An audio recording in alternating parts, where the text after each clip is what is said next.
Mahigit isang linggo pa bagong taon pero ngayon pa lang 13 biktima na ang nampaputok ang naitala ng DOH. Sa Bangged Abra, naputol ang mga daliri ng isang bata matapos masabugan ng inihagis na paputok. Makibalita tayo kay Frances Carasi ng GMA Ilocos. Naputulan ng 3 daliri ang isang batang 12 taong gulang matapos maputukan sa Bangged Abra.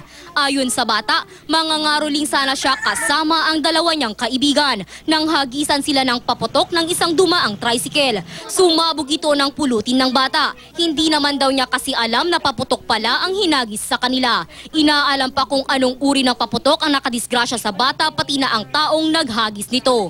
Okay sa kumangkot. Andiyan di ko na di kaduan ko mo okay sana ko na kan diyan tulimam di ko naitaltog ko na kasi ang ko puy moto mo. Nadali rin ang 3 daliri ng 9 taong gulang na si Jeric Paul Suarez sa Tondo, Maynila.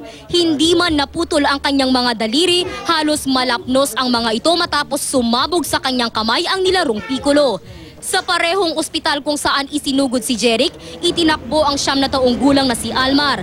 Nanonood lang daw ang bata ng mga nagpapaputok ng aksidente ring matamaan. Nasunog ang kanyang kanang siko.